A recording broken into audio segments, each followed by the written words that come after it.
Hello, this is Professor Urbis-White. Today we'll go over a method called matrix method to solve two-dimensional systems of equations. Two-dimensional meaning two variables. Okay, here's the general method. What you need to do is you're going to write both equations as ax plus by equals c form. So x and y are on the left, and dx plus ey equals f. All right? And what's going to happen is you're going to put down an augmented matrix, which is going to be the coefficient of x, coefficient of y, and the constant. Coefficient of x in the second equation, coefficient of y in the second equation, and the constant in the second equation. Now, once you have that, what you'll have to do is you're going to use something called row transformations, and I'll just tell you what that is, to rewrite this augmented matrix that you put down in this form. You're going to have a 1 on the left-hand corner, and a 0 at the lower end, and a 1 here. So this is going to be a triangle, 1, 1, 0. And then you're going to have a P and a Q and S. All right? So what that is, this is going to be 1x. From here, you're going to get the y. And you're going to put that y into this equation, and you're going to get the x. And I'll show you how that works. But before I do that, let's look at what a row transformation is. Now, the row transformation is all numbers in a row can be multiplied or divided by a non-zero number. So you can take the whole row and multiply or divide by something. Then you can add the first row and second row, or second row to first row, subtract, or add or subtract. And you can actually switch the rows. Put the first row to the second, second to the first, if you feel like it. All right, so let me show you some examples. All right, so if I have a system like that, you're first going to pull x and y to the left and then leave the constant term on the right. So, and you're going to write down the coefficients. Coefficient of x is 1, coefficient of y is 3, and the constant is 3. You do that with the second one. Coefficient of x is -1, coefficient of y is 1, and the constant is -3. So where do you want to go?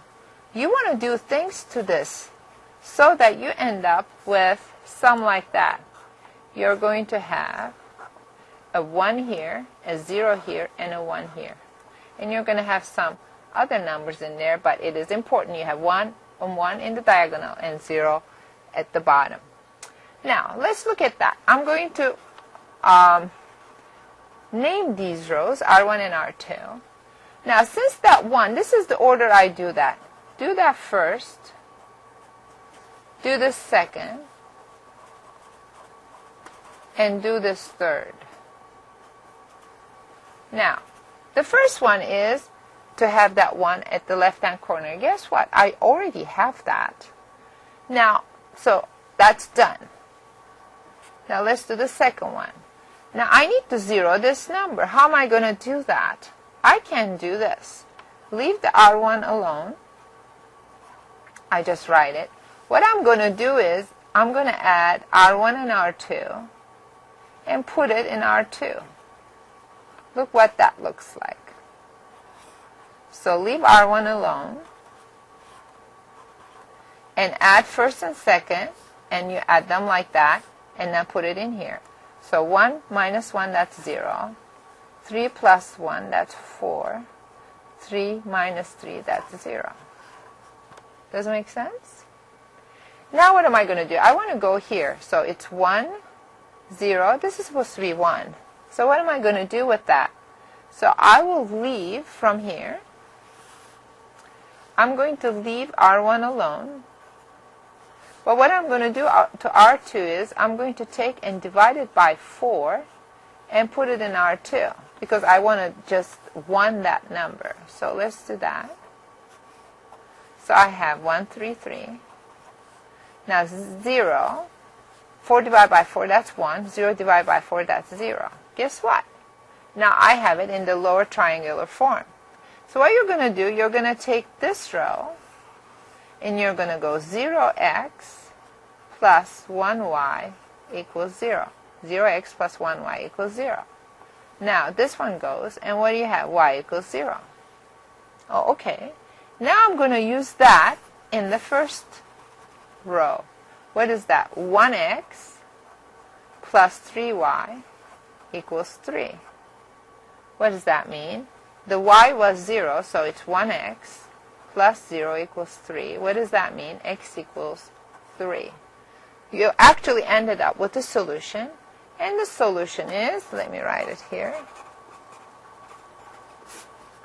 x and y coordinate, x is 3 and y coordinate is 0.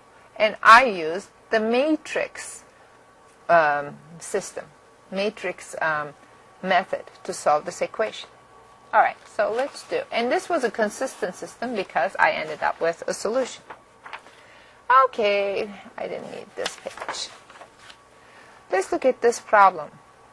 I put everything on the left, x and y, line them up. Then I'm going to put the coefficients negative 2, negative 4, 10, 3, 6, negative 8. Alright, what am I going to do? So remember, I want to go here. I want to have a 1 here, 0 here, and a 1 here. It doesn't matter what's in here.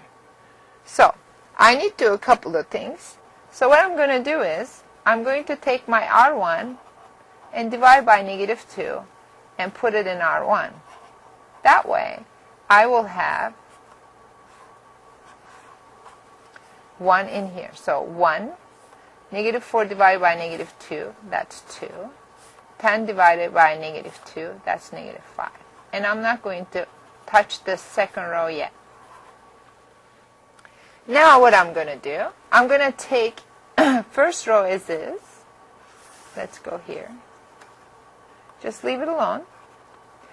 Now I need to get rid of this 3, so that means I'm going to take that first row from here and multiply by negative 3 and add it to the second row and put that in the second row, second new row.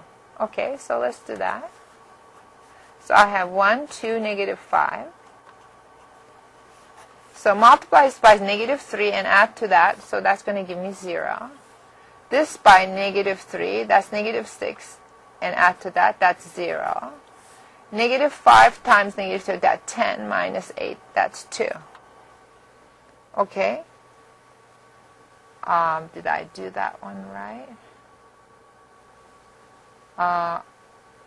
Negative 3, so that's 15 minus 8. No, that's not 2. That's 7. All right? Okay. Now let me use the second equation. So I have 0x plus 0y equals 7. That means 0 equals 7. Is that even possible? That's not possible. So what is the answer? No solution. So this system was an inconsistent system to start with.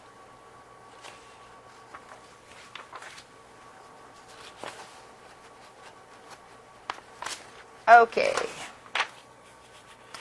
Let's do this equation. Okay.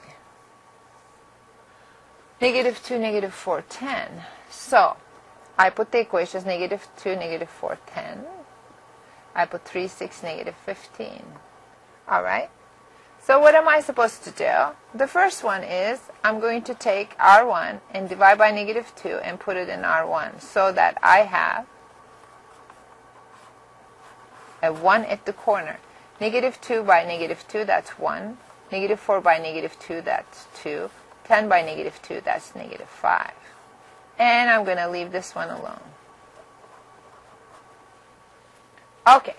Now I need to zero this row. That's the second thing I need to do. So what am I going to do?